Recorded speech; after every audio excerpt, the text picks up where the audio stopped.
자꾸요.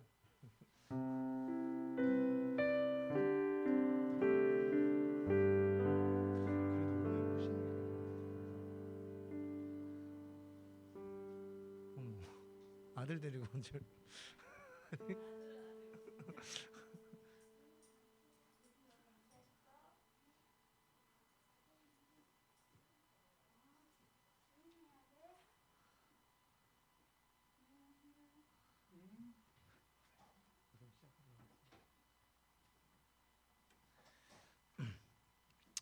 우리 찬양하심으로 주일 예배를 시작하도록 하겠습니다.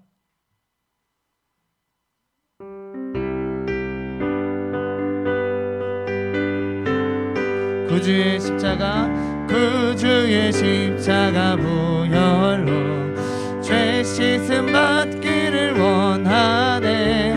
내 죄를 씻으신 주 이름 찬송합시다.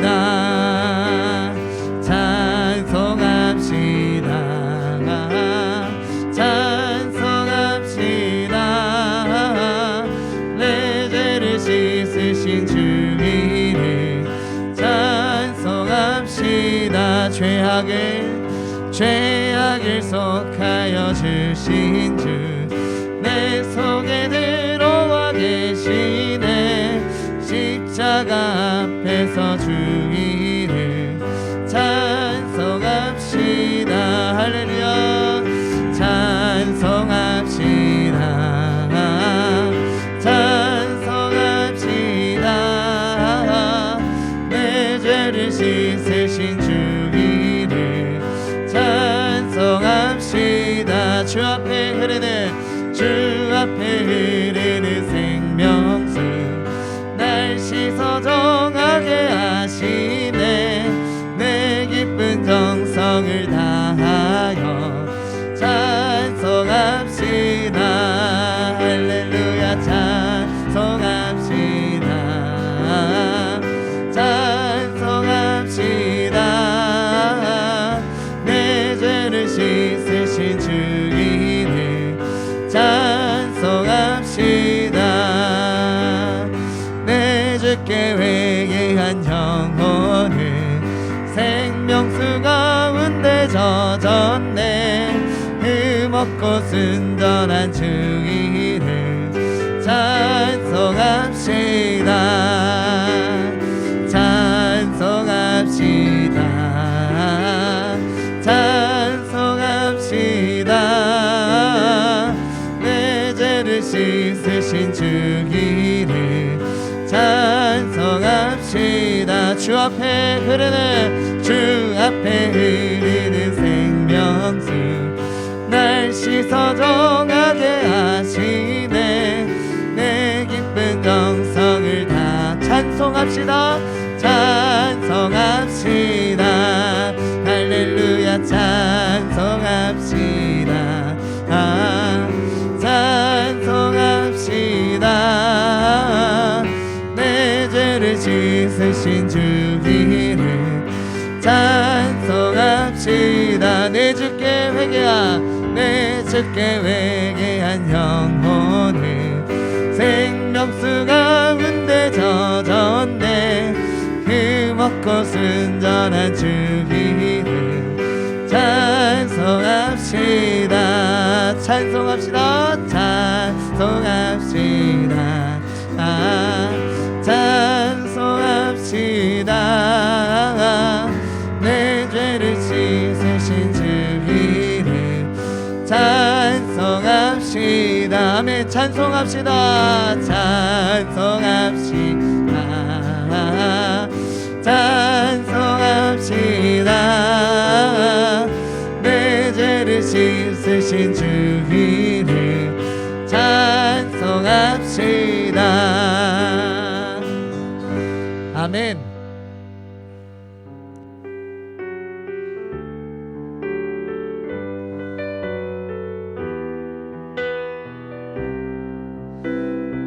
우리 꽃들도 함께 찬양합니다. 이곳에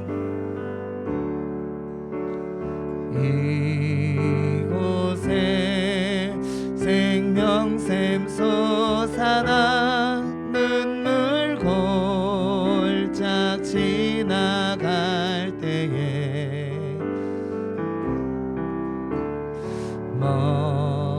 머잖아 열매 맺히고 웃음소리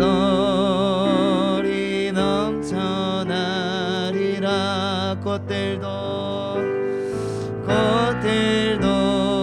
구름도 바람도 넓은 바다도 찬양하라 찬양하라 예수를.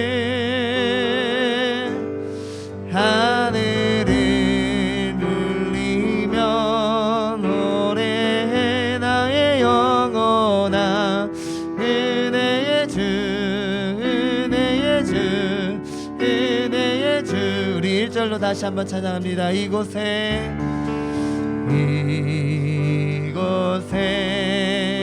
생명샘 솟아나 눈물 골짝 지나갈 때에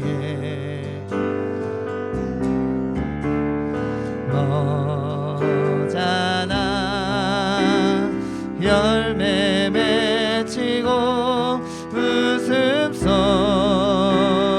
넘쳐나리라. 꽃들도 구름도 바람도 넓은 바다도 찬양하라 찬양하라 예수를.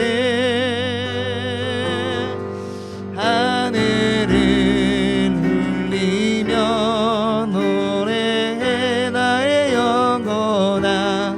은혜의 주 은혜의 주 은혜의 주. 아멘. 꽃들도 구름도 바람도 넓은 바다도 찬양하라 찬양하라 예수를. 하늘을 울리며 노래해 나의 영혼아. 은혜의 주 은혜의 주 은혜의 주. 아멘. 그날에 하늘이 열리고 그날에 하늘이 열리고 모든 이가 보게 되리라. 마침내 꽃들이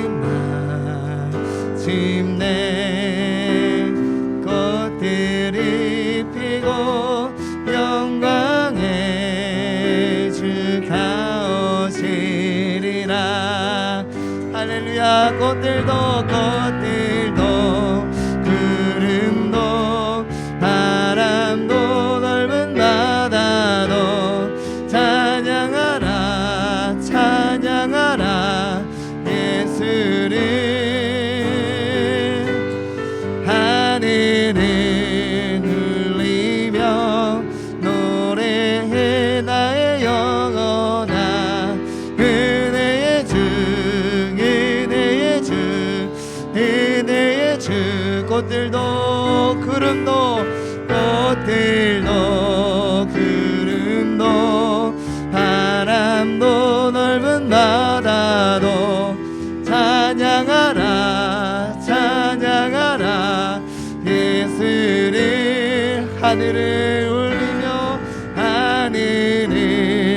울리며 노래해 나의 영혼아. 은혜의 주 은혜의 주 은혜의 주. 아멘. 꽃들도 구름도 바람도 넓은 바다도 찬양하라 찬양하라 예수를. 하늘을 울리며 노래해 나의 영혼아. 은혜의 주 은혜의 주 은혜의 주. 아멘. 우리 시간에 시간에 잠시 예배를 위해서 함께 기도하도록 하겠습니다. 우리 이 시간에 예배를 위해서 함께 기도하실 때 오늘도 하나님의 그 은혜를 우리가 찬양하게 하시고 정말 그 은혜를 우리가 붙잡을 수 있도록 정말 하나님께서 성령님께서 우리 마음속에 역사해 달라고 함께 기도하기를 원합니다. 그리고 나아가서는 오늘 말씀을 준비하시고 전하시는 우리 목사님께 정말 영육간의 강건함을 더하여 달라고 오늘 간절한 마음 가지고 예배를 위해서 함께 기도하며 나아가겠습니다. 기도하시겠습니다.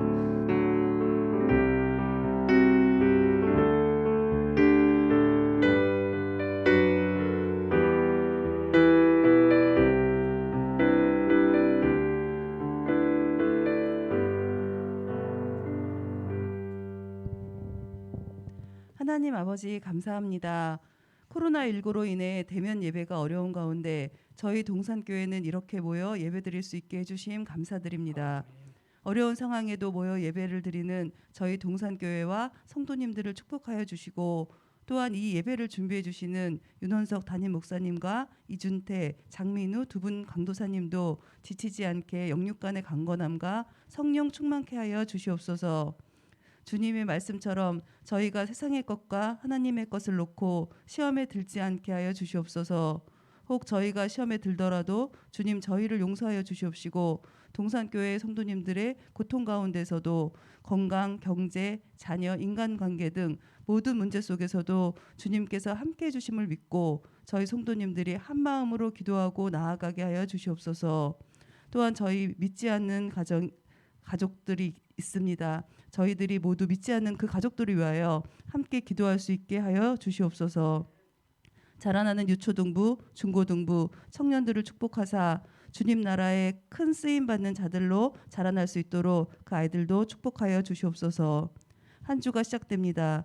돌아오는 한 주도 주님 동행해 주심을 믿으며 예수님의 이름으로 감사하며 기도드립니다. 아멘.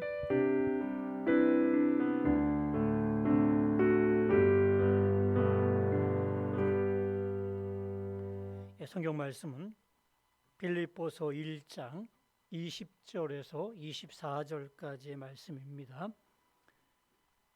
신약 성경 318쪽입니다. 우리 다 찾아서 한 절씩 교독하도록 하겠습니다. 제가 먼저 20절 말씀을 읽습니다. 나의 간절한 기대와 소망을 따라 아무 일에든지 부끄러워하지 아니하고 지금도 전과 같이 온전히 담대하여 살든지 죽든지 내 몸에서 그리스도가 존귀하게 되게 하려 하나니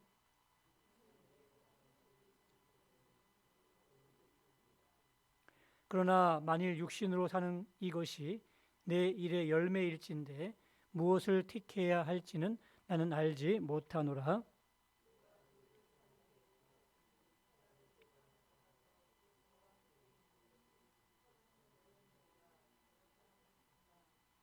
같이 읽습니다. 내가 육신으로 있는 것이 너희를 위하여 더 유익하리라. 아멘. 할렐루야. 한 주간도 평안하셨습니까? 날마다 주의 평강과 은혜가 이 어려운 시기에 여러분의 심령과 가정과 또 일터 위에 늘 함께 하시기를 주님의 이름으로 축원합니다. 우리 찰스 M. 셀더니슨 예수라면 어떻게 할 것인가라는 그러한 책이 있습니다. 베스트셀러인데 이 책을 읽으면서 또 어떤 많은 그 선택할 때에 도움을 받았던 책입니다. 제목 그대로 예수라면 어떻게 할 것인가, 예수님이라면 이런 상황 속에서 어떻게 하셨을까를 생각하면서 결정을 했던 일이 있었습니다. 참 많이 힘들고 또 어떻게 정말 옳은 일인지 잘 모를 때 그 나의 모든 걸 내려놓고 한번 생각해 봅니다. 예수님이라면 이럴 때 어떻게 하셨을까? 그렇게 생각한 다음에 예수님이라면 이렇게 하셨을 거야 라는 그런 확신이 들면 처음에는 그것이 손해보는 일 같고 또 어려운 일 같지만 나중에 보면 하나님께서 더 좋게 해주셨고 또 선을 이루어 주셨습니다. 우리 신앙의 선배들도 분명히 그렇게 살지 않으셨을까요? 참 여러 가지 일들 가운데 어떻게 하는 것이 옳은 일일까? 어떻게 하는 것이 하나님이 기뻐하시는 일일까를 먼저 생각한 다음에 그리고 나서 그 선택과 결정이 이루어졌을 거라고 생각이 되어집니다. 저는 오늘 두 명의 우리 신앙의 선배를 통해서 이 문제에 대해서 함께 은혜를 나누고자 합니다. 첫 번째 인물은 다니엘입니다. 다니엘에 보게 되면 세 가지 큰 사건이 기록되어 있는데 첫 번째는 다니엘 1장 8절 말씀입니다. 다니엘은 뜻을 정하여 왕의 음식과 그가 마시는 포도주로 자기를 더럽히지 아니하리라 하고 자기를 더럽히지 아니하도록 환관장에게 구하니 라는 말씀이 있습니다. 유다가 바벨론에 의해서 멸망을 당했습니다. 나라가 망했습니다. 그래서 포로로 끌려갔는데 이 느부갓네살 왕이 그래도 유화 정책으로 포로들에게 또 길을 열어주었습니다. 그래서 왕립학교에 입학해서 뛰어난 인재를 양성하고 또 그들에게도 관리를 할 수 있는 그런 길들을 열어주었습니다. 이 좋은 기회와 이 좋은 프로그램에 다니엘이 발탁이 되었습니다. 근데 왕립학교에서 지내는 동안에 보니까 그 음식들이 우상에게 드려졌던 그런 음식들이 많이 들어오는 거였습니다. 그래서 음식들이 나쁜 게 아니라 이 음식에 있는 그 의미가 별로 좋지 못하니까 나는 먹지 않아야겠다 하는 그런 뜻을 정하게 되었습니다. 그런데 문제가 있었습니다. 그 뜻은 참 좋은 뜻이었는데 자기만의 문제가 아니라 누구와의 문제도 연결되었습니까? 환관장과의 문제도 연결이 되어 있는 문제였습니다. 이 환관장은 누구입니까? 그 왕립학교에 있는 모든 학생들을 관리하고 책임지는 교장 선생님 같은 그런 역할이었습니다. 그런데 만약에 그 학교에 문제가 발생하거나 학생들에게 문제가 발생하게 되면 그 모든 책임을 이 환관장이 져야 되는 겁니다. 그래서 그 직을 잃다든지 더 나아가 아니면 목숨을 잃는 그러한 일도 있었기 때문에 오늘 이 뜻을 환관장에게 구했더니 환관장이 뭐라고 얘기합니까? 10절 말씀에 환관장이 다니엘에게 이르되 내가 내 주 왕을 두려워하노라. 그가 너희 먹을 것과 너희 마실 것을 지정하셨거늘 너희의 얼굴이 초췌하여 같은 또래의 소년들만 못한 것을 그가 보게 할 것이 무엇이냐? 그렇게 되면 너희 때문에 내 머리가 왕 앞에서 위태롭게 되리라 하니라. 환관장이 부탁하는 거예요. 다니엘아, 다니엘아, 그렇게 하지 말어. 네가 만약에 왕이 내리는 이 식사를 먹지 않는다면 당연히 네가 몸이 약해질 것이고 또 얼굴이 초췌해질 것이고 그렇게 되면 그 책임을 물어서 내 머리가 내 이 직책이 내 직업이 내 직장이 위태롭게 될 수 있고 더 나아가서는 내가 목숨을 잃을 수 있어 라고 다니엘을 만류하고 있습니다. 여러분 같으면 어떻게 하시겠습니까? 참 난처한 아니겠습니까? 자기 문제 같으면 얼마든지 할 수 있는데 이것이 잘못되어지게 되면 나뿐만 아니라 다른 사람에게도 많은 나쁜 영향을 미칠 수 있는 그런 일 아니겠습니까? 그렇게 환관장이 간곡하게 부탁하면서 제발 그렇게 하지 말아라 라고 이야기합니다. 그럼에도 불구하고 다니엘은 어떻게 했습니까? 뜻을 정하고 그렇게 이야기합니다. 그럼 우리 10일 동안 한번 시험해 보십시오. 나는 왕이 내리신 음식을 먹지 않고 풀과 채소로만 연명하겠습니다. 그리고 나서 10일 후에 그 친구들과 내 모습을 비교하십시오. 그래도 내가 더 건강하면 이제 내 방식대로 하기를 원합니다. 라고 어떤 또 다른 대안을 내놓게 되지 않습니까? 어떻게 됐습니까? 하나님의 은혜로 이 다니엘이 더 훨씬 건강한 것입니다. 그래서 환관장이 마음 놓고 이제 다니엘이 원하는 대로 그렇게 해주었다는 말씀이 1장에 기록이 되어 있습니다. 결론이 무엇이었습니까? 하나님이 이 네 소년에게 학문을 주시고 모든 서적을 깨닫게 하시고 지혜를 주셨으니 다니엘은 모든 환상과 꿈을 깨달아 알더라. 하나님께서 이렇게 한 다니엘의 마음을 보시고 어떻게 하셨다고요? 큰 은혜를 주셨습니다. 정말 더 똑똑하게 하셨고요. 지혜가 훨씬 더 그들보다 10배나 뛰어나게 하셨고요. 또 뿐만 아니라 모든 환상과 꿈을 해석할 수 있는 그런 지혜도 허락해 주셨습니다. 또 2장에 보게 되면 3장에 보게 되면 두 번째 사건이 나옵니다. 어떤 사건입니까? 이제 큰 금 신상을 세우고 이 신상 앞에 절을 하도록 이렇게 명령을 했습니다. 만일 절하지 아니하면 그 사람은 왕에 대한 명령을 거역한 죄로 그를 풀무불에, 요즘으로 말하면 용광로에 집어넣기로 그런 결의를 했습니다. 그래서 나팔과 모든 악기가 불면 있는 자리에서 그 왕의 신상 앞에 절을 했습니다. 그런데 이 다니엘의 세 친구 사드락과 메삭과 아벳느고가 절을 하지 않는 거였습니다. 그래서 잡혀왔죠. 왕이 보니까 참 인재였거든요. 그래서 다시 한번 기회를 줍니다. 아벳느고야 세 친구들한테 이름을 부르면서 너희가 정말 그렇게 했느냐 했더니 예, 그렇게 했습니다. 그래, 내가 한번 기회를 줄게. 다시 이곳에서 내 신상 앞에 절을 하면 내가 다 용서해 줄게 라고 또 그들을 간곡하게 청을 넣지 않습니까? 그때 이 다니엘의 세 친구가 어떡합니까? 왕이시여, 우리가 왕의 신상 앞에 절하지 않겠습니다. 우리가 용광로에 들어가도 나의 섬기는 하나님께서 우리를 건져내실 것입니다. 우리를 구해주실 것입니다. 그리 아니하실지라도 저희들은 절대로 왕의 신상 앞에 절하지 않겠습니다. 이렇게 이야기를 하고 거부했습니다. 왕이 화가 나서 어떻게 했죠? 그들을 긍휼히 타는 풀무불을 7배나 더 뜨겁게 했습니다.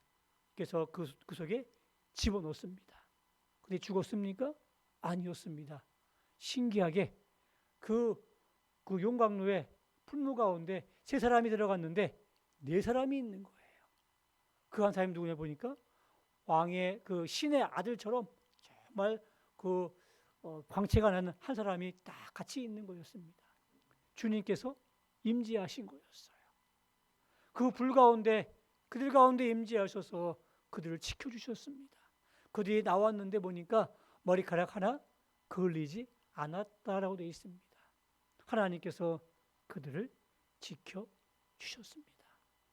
정말 신앙을 지키고 믿음을 지키고 신앙의 정조를 지키는 그들 하나님께서 버리지 아니하시고 놀라운 은혜와 기적을 베풀어 주셨습니다.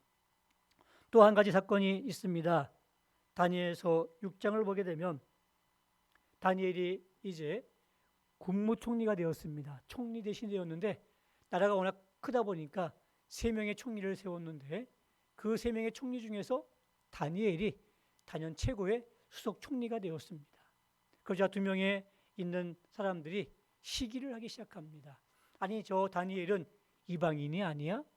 근데 우리가 이 나라 자국민인데 우리보다 저가 더 앞서면 안 되지 않겠어? 하면서 다니엘을 어떻게 하면 내릴까 궁리를 하다가 이렇게 보니까 정말 깨끗해요. 아무것도 고소할 것이 없어요. 주머니 털어봤는데 먼지가 나지 않는 거였습니다. 그래서 이렇게 보니까 다니엘이 하는 습관 중에 하나가 뭐냐면 매일 3번씩 그 창문을 열고 예루살렘을 향해서 기도하는 모습을 보게 되었습니다. 그래서 그것을 가지고 올가미를 씌우기 위해서 하나의 법령을 만들었죠. 왕이시여, 앞으로 30일 동안, 한 달 동안 그 어떤 신에게도 기도하지 않도록 하십시오. 만약에 이 일을 어기면 사자굴에 집어넣는다는 그런 명을 내리십시오라고 왕에게 하나의 법령을 만들기 위해서 왕의 어인을 찍게 하였습니다. 이제 다니엘은 그 총리 대신이기 때문에 그 모든 일들에 대해서 잘 알고 있겠지요. 근데 다니엘이 어떻게 했다고요? 다니엘서 6장 10절 말씀해 보게 되면 다니엘이 이 조소의 왕의 도장이 찍힌 것을 알고도 자기 집에 돌아가서는 윗방에 올라가 예루살렘을 향한 창문을 열고 전에 하던 대로 하루 3번씩 무릎을 꿇고 기도하며 그의 하나님께 감사하였더라.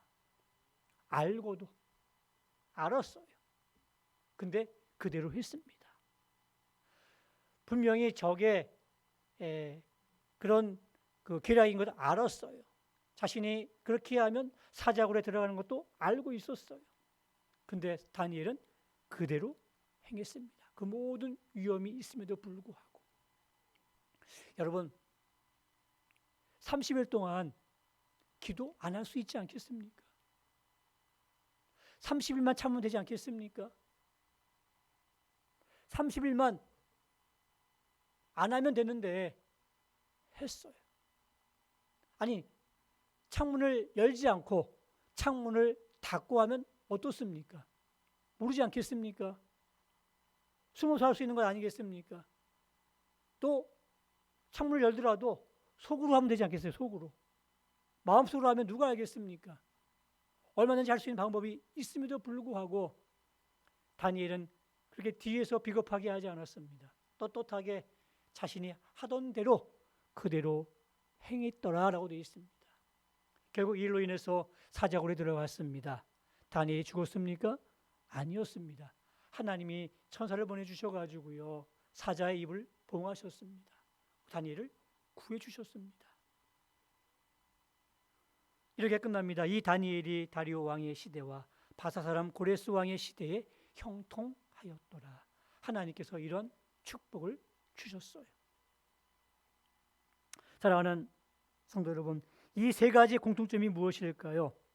선택과 결정이 있었고 그 결정은 하나님 중심이었고 또 하나님 그런 결정에 대해서 그들에게 큰 기적과 은혜를 베풀어 주셨습니다. 만일 여러분들이 이 다니엘 같은 상황에 있었다면 여러분들은 어떻게 하셨을 것 같습니까? 아니 거꾸로 다니엘이 오늘 코로나 이 시대에 그들이 우리와 같이 똑같이 이 자리에 앉아 있다면 그들은 어떤 선택을 했을 것 같습니까? 우리가 참 코로나 시대 때에 교회에 나오지 못하는 것 중에 하나가 무엇이냐면 내 신앙의 문제도 있겠지만 또 남과 연결되어 있는 그런 문제도 많이 있는 것 같습니다.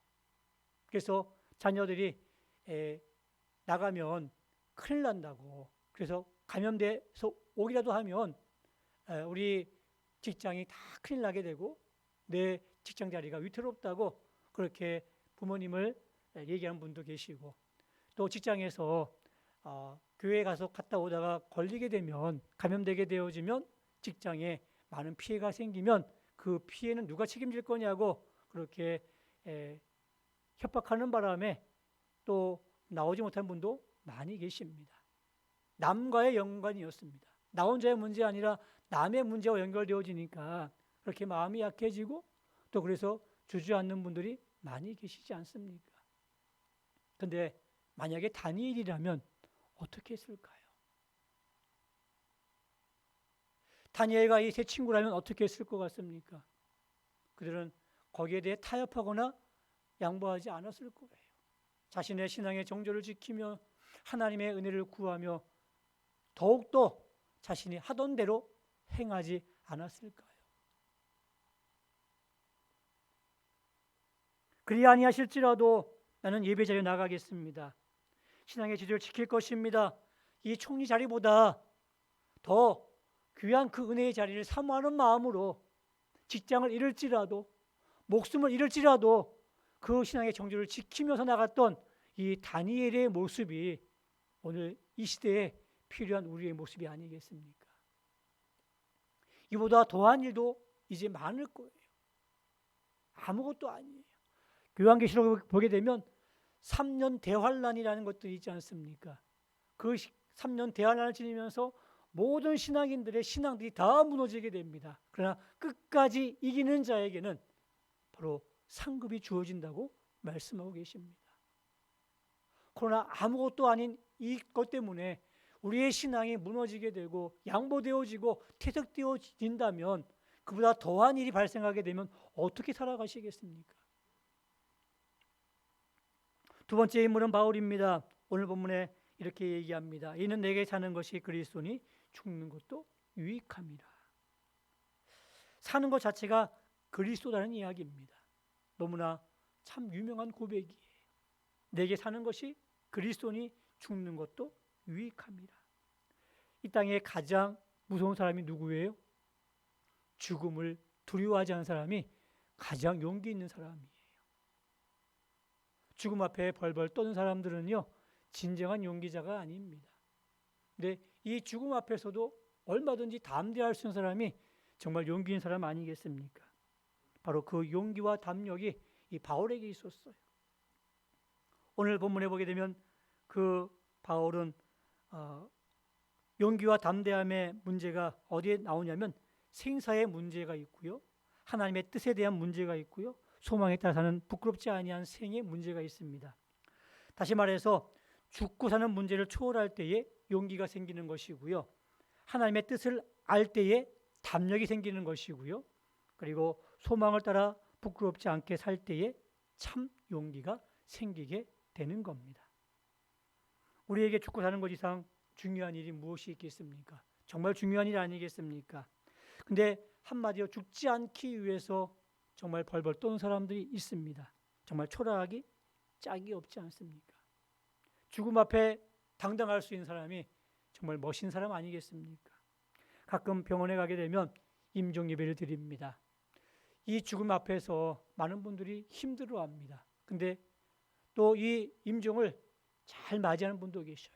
목사님 감사합니다. 목사님 저 이제 가요. 하늘나라에서 만나요. 라고 정말 밝게 임종을 맞이하는 분도 많이 계시는데, 또 가끔은 너무너무 무서워서 힘들어서 고통스러워하는 분도 계시더라고요. 김정희 같은 경우는 비행기가 추락할까 봐 비행기를 타지 못했다고 합니다. 늘 기차만 타고 다녔대요. 무서웠어. 근데 안 죽었습니까? 죽잖아요. 살든지 죽든지 내 몸에서 그리스도가 존귀하게 되기를 바라는 마음을 가질 때 우리는 담대하게 살아갈 수가 있고요, 이런 사람이 복된 사람이고 참 용기를 가진 사람인 줄로 믿습니다. 바울이 그런 사람이었어요. 오늘 마지막으로 본문에 이렇게 이야기합니다. 나의 간절한 기대와 소망을 따라 아무 일이든지 부끄러워하지 아니하고 라고 되어 있습니다. 여러분, 우리가 능력이 없어서 부끄러운 것이 아닙니다. 당연히 해야 될 것들 하지 못하는 게 그게 부끄러운 거예요. 그게 바로 소망이 있는데 그 소망을 따라 살지 못하는 게 그게 부끄러운 일이에요. 우리 소망이 뭡니까? 예수님 앞에 서는 거 아니겠습니까? 우리의 궁극적인 목적이 예수님 앞에 서는 거예요. 누구든지 분명히 예수님 앞에 서게 될 것입니다. 근데 그 주님 앞에 섰을 때 부끄러움을 가지고 있으면 얼마나 창피한 일이에요.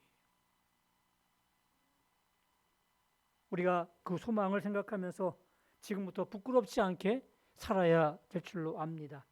성경은 얘기합니다. 누구든지 사람 앞에서 나를 부인하면 나도 하늘에 계신 내 아버지 앞에서 그를 부인하리라. 예, 우리가 이 땅에 살면서 주님을 부인하고 모른 체하고 창피하면 결국 주님 앞에 섰을 때 주님도 내 아버지 앞에서 그를 창피하고 부끄러워하고 부인하겠다는 이야기입니다.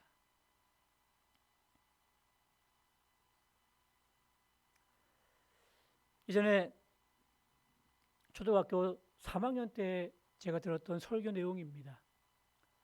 공산당이 쳐들어와서 한 마을에 쳐들어왔습니다. 그리고 예수님의 사진을 앞에 놓고선 마을 어른들한테 명령하기를 예수님 사진 앞에 침을 뱉고 발로 밟고 건너가라는 그러한 명을 내렸습니다. 근데 장로님도 권사님도 집사님도 다 침을 뱉고 발로 밟고 그 사진을 건너갔습니다. 근데 이 조그마한 소녀, 여자아이는 그렇게 하지 않았어요. 결국 이 공산당의 총뿌리 앞에서 죽느냐 사느냐의 이 갈림길 앞에서 어른들은 다 살 길을 찾아서 신앙을 다 버리고 그런 일들을 행해서 건너갔는데 이 어린 소녀는 그렇게 하지 않았어요. 나중에 누가 산 줄 아십니까? 그 소녀만 살았어요.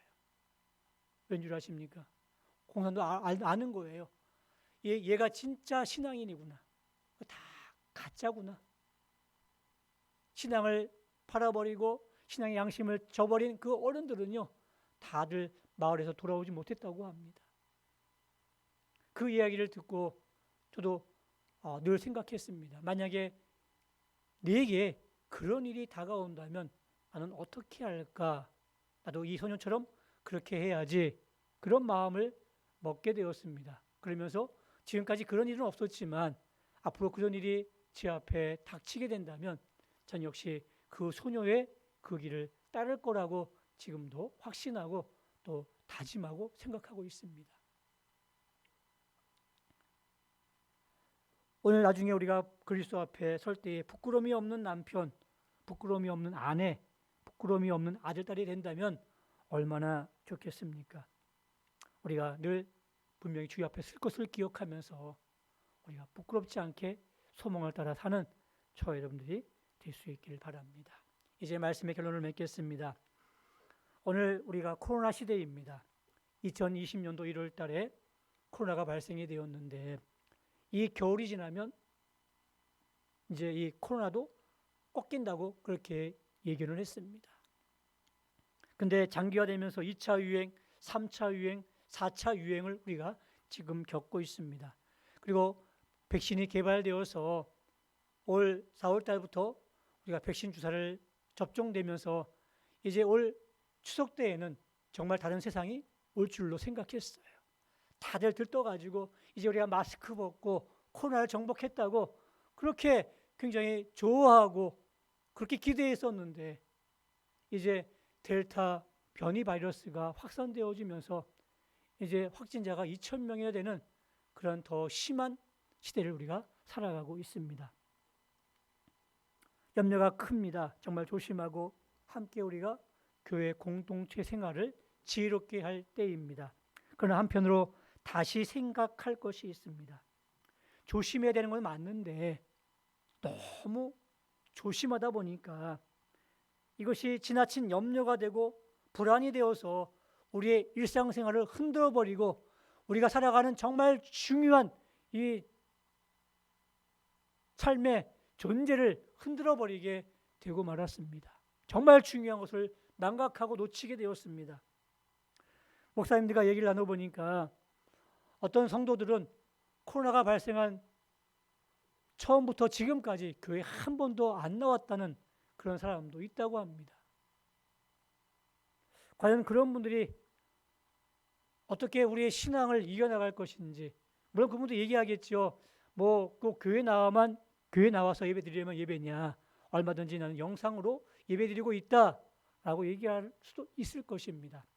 제가 지금 얘기하려는 이 오늘 주제는 예배당에 나와야 예배가 되고 기도가 되냐의 문제가 아니라 우리가 지나치게 건강과 생명에 집중하고 있는 것은 아닌가, 너무 두려워하는 것은 아닌가, 그래서 마귀의 이 속임에 우리가 빠져 있는 것은 아닌가, 그것을 한번 생각해 보자는 이야기입니다.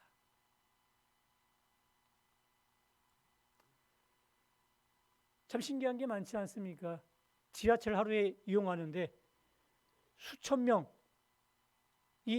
하루에 이용하고 있지 않습니까? 근데 지하철을 통해서 한 명도 감염이 되지 않았대요. 전 너무너무 신기해요. 그렇게 꽉꽉 달라붙는데 한번 다 아실 거예요. 그 출퇴근 시간에 보면은 그 지하철 안에 얼마나 사람들이 밀착되어 있는지 아시지 않습니까? 근데 한 명도 없어요. 너무너무 신기해요. 근데 방역도 다 지키고 널리 떨어져 있는데 교회 감염이 나오면은 막 얘기해 가지고 마치 교회 가면은 감염되는 것처럼 그렇게 우리가 인식되어 있습니다. 신기하지 않습니까?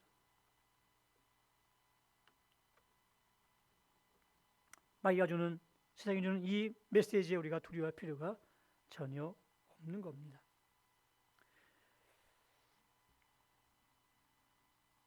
무엇이 우리를 두렵게 하고 있습니까?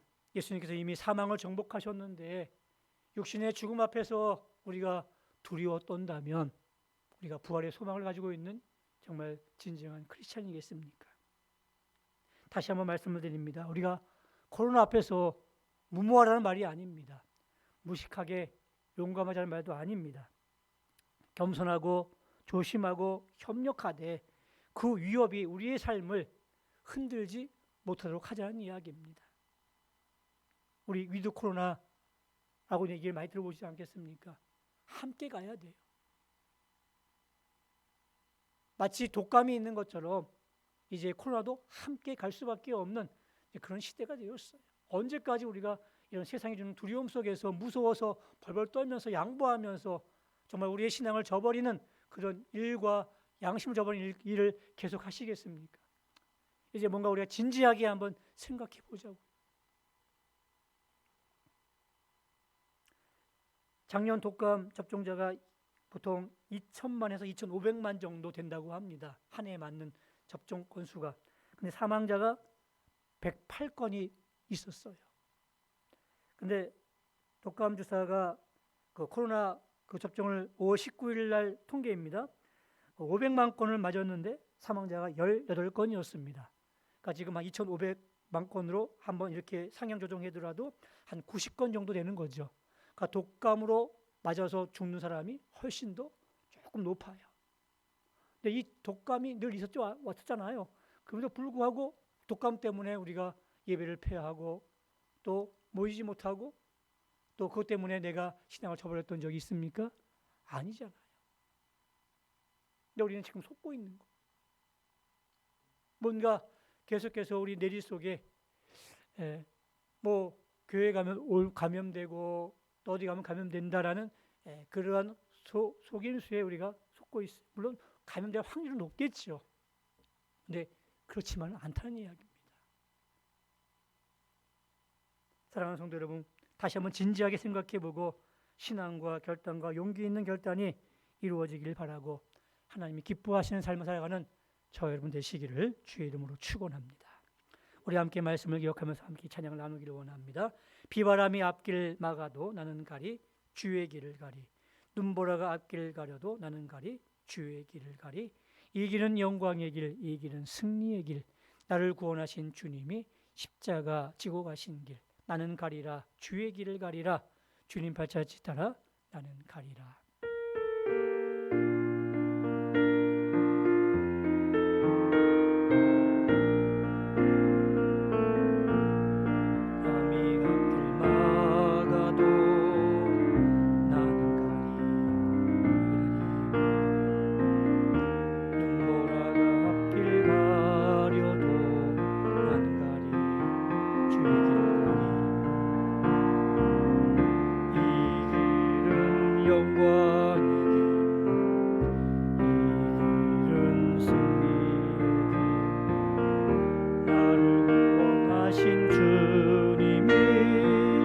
십자가 지고 가신 길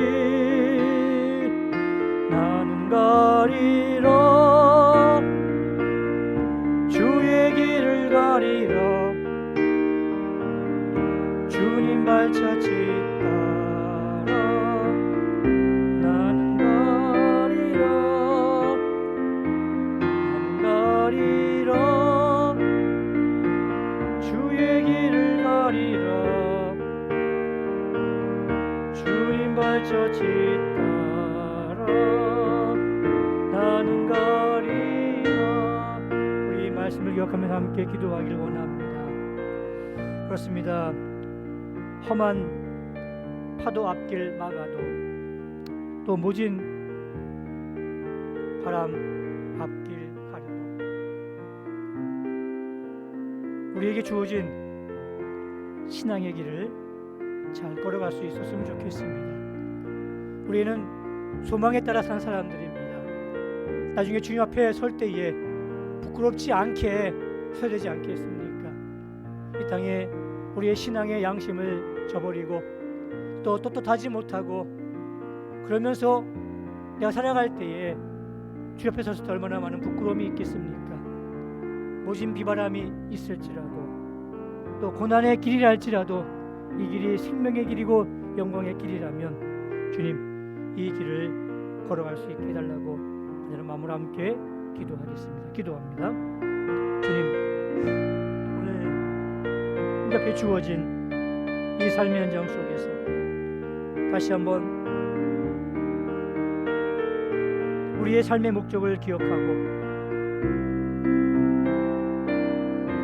우리의 신앙을 다시 한번 지켜나갈 수 있도록 인도해 주시기를 원합니다. 다시 한번 진지하게 생각해 보게 하시고 신앙의 결단과 용기 있는 결단이 이루어지기를 원합니다. 비바람이 앞길을 막아도 우리는 가겠습니다. 모진 비바람이 우리 앞에 있을지라도 우리는 이 길을 끝까지 가겠습니다. 주님, 오늘 우리에게 주어진 삶의 목적을 기억하게 하시고 내가 누구인지, 내가 어떤 은혜를 받았는지, 내가 믿는 예수님은 누구인지, 내가 누릴 은혜가 무엇인지, 우리가 어떻게 살 것인지를 늘 기억할 수 있도록 인도해 주시기를 원합니다. 잘 이겨내게 하시고 승리할 수 있도록 도와주시옵소서. 하나님, 오늘 다니엘이 이 자리에 있다면 그럼 과연 어떻게 했을까요? 오늘도 우리가 다니엘의 신앙을 본받기를 원합니다. 여러 가지 일이 있을지라도 신앙의 양심과 또 소망의 부끄러움 없이 살아갈 수 있도록 인도해 주시기를 원합니다. 우리의 목적이 또 건강하게 이 땅을 사는 것이 아니라 정말 하나님의 소망에 따라 살아갈 수 있도록 도와주시옵고 부끄러움이 없는 삶을 살아갈 수 있도록 인도해 주시기를 원합니다. 이 코로나 속에서 다시 한번 우리가 잘 생각하게 하시고 또 진지하게 생각하게 하시고 또 하나님 신앙의 결단과 용기 있는 결단이 이루어지길 바라며 또 하나님 기뻐하시는 삶을 살아갈 수 있도록 축복하여 주시옵소서. 예수님의 이름으로 기도드리옵나이다. 아멘. 우리 찬송가 310장 찬양드리겠습니다.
내 모든 형편 아시는 주님 늘 보호해 주실 것을 나는 확실히 아네.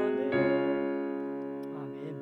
11조 예물 드립니다. 노현정 집사님, 감사 예물 김순옥 권사님, 범사에 감사합니다. 이정성 권사님, 선교 예물 이정성 권사님, 노현정 집사님, 1,000번째 예물 드립니다. 김한나, 김나연 성도님 드리셨습니다. 함께 기도합니다. 하나님 감사합니다. 이 모양 저 모양 베푸신 은혜 감사하며 귀한 예물을 올려드립니다. 이 예물 담겨져 있는 기도 제목 주께서 기억하시고 그의 삶 현장에 30배, 60배, 100배 열매를 맺기를 원합니다. 특별히 영혼이 잘된 같이 범사가 잘되게 하시고 강건케 하여 주시옵소서. 특별히 이 코로나 시대 속에서 그들의 가정을 지켜주시고 그들의 건강을 지켜주시고 또 그들의 직장을 지켜주셔서 더욱더 많은 감사의 조건이 차고 넘쳐나게 하여 주시옵소서. 예수님의 이름으로 축복하며 기도드리옵나이다. 아멘. 교회 앞에 몇 가지 광고 말씀드립니다. 예배 시간 꼭 기억하시고 하나님께 예배드림에 최선을 다해 주시면 감사드리겠습니다. 실시간 주일예배 영상을 늘 제공해 드리고 있습니다. 참고하시기 바라고요. 수요 기도에 많은 관심과 참여를 바랍니다. 이번 성경 필사는 시편인데 한 주 좀 연기했습니다. 우리 추석이 좀 껴 있어 가지고 많은 분들이 벅차하시는 것 같습니다. 그래서 10월 2일까지 우리 한 주 연장했습니다. 성경 필사 잘 따라오시면 감사하겠고요. 우리 줌을 사용해서 구역 예배를 한번 시작해 보시길 바랍니다. 어저께 우리 시온구역이 보니까 줌을 사용해서 또 이렇게 구역 예배를 가지는 것을 보았습니다. 다들 하는 것 같더라고요. 조금 어려워하시는 분도 많이 계시겠지만 또 우리 자녀들한테 물어보면 쉽게 배울 수가 있습니다. 우리 줌을 통해서 구역 예배를 한번 시작해 보시기 바라고요. 우리 추석 지나면 우리 어르신들은 또 우리 교회에서 또 한번 구역 모임을 갖도록 할 예정입니다. 9월 예배봉사위원들은 주보단을 참고하셔서 정한 장소, 정한 위치 속에서 잘 감당해 주시기 바라고요. 다음 주 대표 기도는 아래와 같습니다. 1부 홍소희 집사님, 2부 장태성 장로님, 3부 김홍독 장로님, 4부 한은자 권사님, 우리 꼭 기억해 주시기 바랍니다. 말씀 앞에서 찬양드립니다. 1절만 찬양드립니다.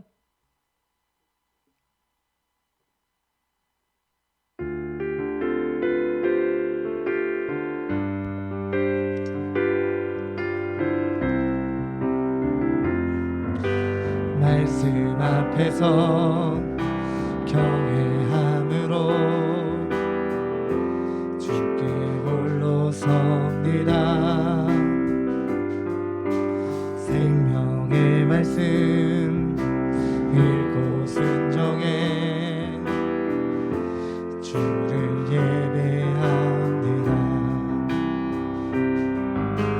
기록된 말씀 힘이 있어서 진리로 우릴 거룩해 하면 거룩한 말씀 세세 영원히 복음이 되어 말씀하시네. 하나님 말씀에 두려워 떠는 자, 그 말씀에 생명을 거는 자, 한 사람 찾으시는 주님의 약속을 믿어. 하나님 말씀에 운명을 거는 자, 순종하며 주 따라가는 자, 영원한 하나님 나라 이뤄갈 주의 교회여 일어나라. 아멘. 우리 어서서 옆 사람과 인사 나누겠습니다. 주의 이름으로 사랑합니다. 주의 이름으로 축복합니다. 함께 기도하겠습니다. 이제는 우리 주 예수 그리스도의 은혜와 하나님 아버지의 극진하신 사랑하심과 성령님의 감동 감화 위로 교통하심이 코로나 이 시대 속에서 우리의 신앙을 끝까지 잘 지키며 소망에 부끄러움이 없는 그런 삶을 살기로 다짐하는 주의 백성들 머리 위에 이제부터 영원토록 함께 계실지어다. 아멘.